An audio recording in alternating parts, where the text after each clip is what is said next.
बताया था नियम। नो,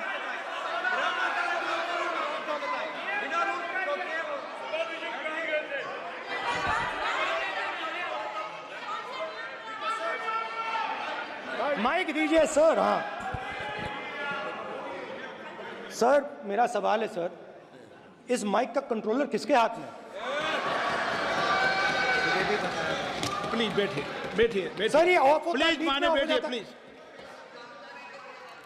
ये बार कई बार विषय उठ गई और बहुत गंभीर, और माननीय सदस्य, आप प्रतिपक्ष के नेता हैं, आप सदन के बाहर भी ये बात कहते हैं कि माइक बंद कर देते हैं।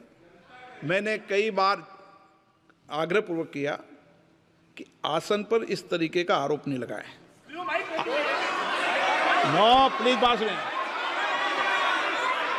आसन पर सभी दल के, प्लीज, आसन पर सभी दल के लोग बैठते हैं और सभी दल के लोग सभापति तालिका पे हैं और सब जानते हैं कि एक व्यवस्था होती है, जिस भी माननीय सदस्यों को आग्रह किया जाता है बोलने का वो बोला जाता है, और जिसको आग्रह नहीं किया जाता उसका माइक चालू नहीं होता।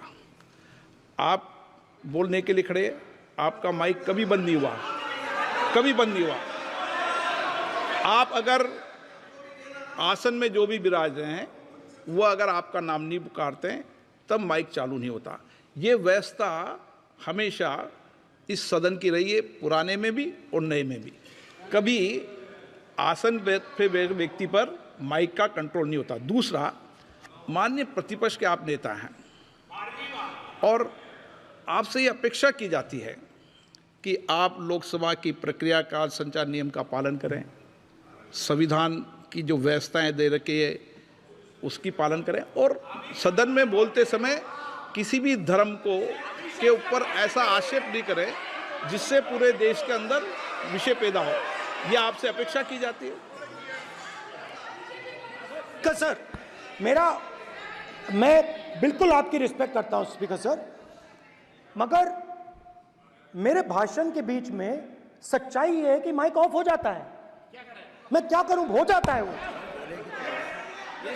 अब आपने देखा मैंने अयोध्या शब्द यूज किया और माइक ऑफ हो गया। नो,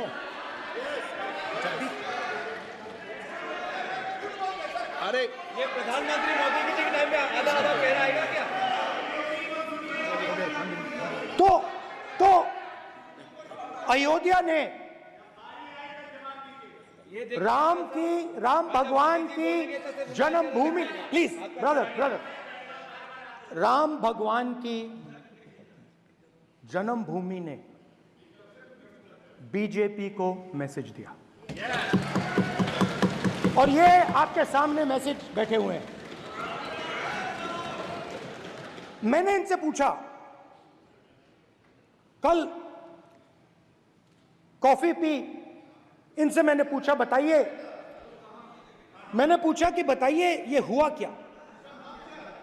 बीजेपी ने राम मंदिर का इनॉग्रेशन किया, बोलने दीजिए, राम मंदिर का इनॉग्रेशन किया। अरे भाई आप हार गए, उसको सहन करिए। नाम बोलने की कोई जरूरत नहीं है, मैं भाषण दे रहा हूं, आप नहीं दे रहे हो।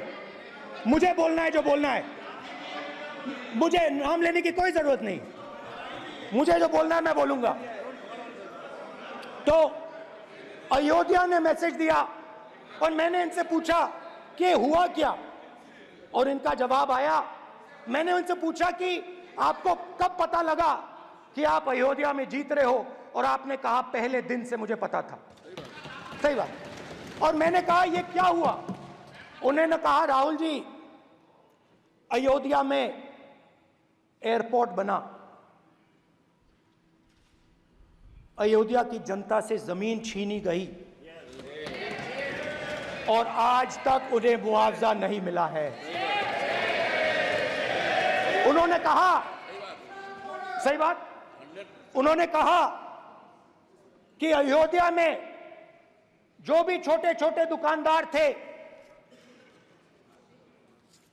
जो भी छोटी छोटी बिल्डिंग्स थी, उन सारों को तोड़कर गिरा दिया गया और उन लोगों को सड़क पर कर दिया गया। इन्होंने यह भी कहा कि अयोध्या के इनॉग्रेशन में अयोध्या की जनता को बहुत दुख हुआ क्योंकि इनॉग्रेशन में अदानी जी थे, अंबानी जी थे, मगर अयोध्या का कोई नहीं था। और ये कारण था कि अयोध्या की जनता में, उनके दिल में नरेंद्र मोदी जी ने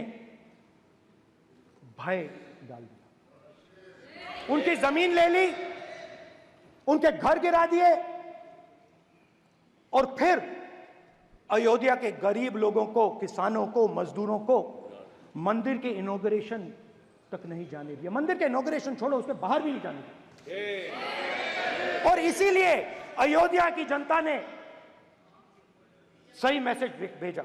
अच्छा, इन्होंने मुझे एक और बात बोली, 3 बार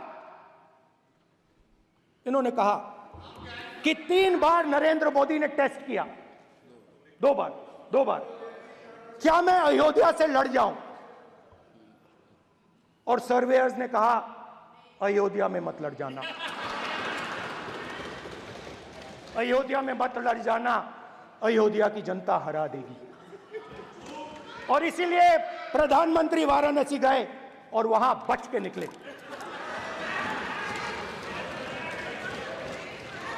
तो अयोध्या की जनता को डराया,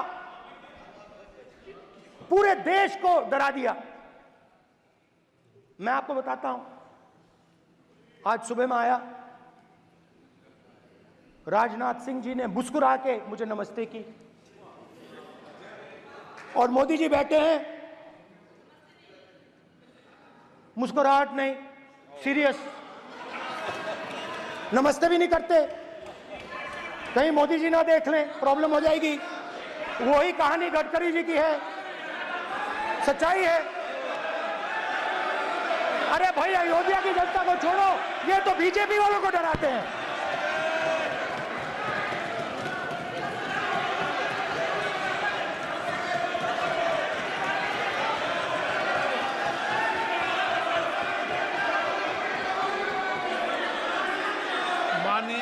सर क्या है? माननीय प्रतिपक्ष के नेता, एक मिनट, माननीय प्रतिपक्ष के नेता, आप सदन के वरिष्ठ नेता हैं। मेरा आपसे आग्रह है कि राष्ट्रपति अभिभाषण पर डिबेट हो रही है, इसकी गरिमा, राष्ट्रपति अभिभाषण की गरिमा रखे ना। ये तो अपेक्षा आपसे सब करते हैं कि आप राष्ट्रपति अभिभाषण पे बोले, नीतियां पे बोले, कार्यक्रमों में बोले। अब व्यक्तिगत रूप से नहीं, अगर आप ये उचित मानते हैं क्या? स्पीकर सर, ये उचित है? अगर आपकी पार्टी इसको उचित मानती है तो मुझे कुछ नहीं कहना। स्पीकर सर, माननीय अध्यक्ष जी, लोकतंत्र ने और संविधान ने मुझे सिखाया है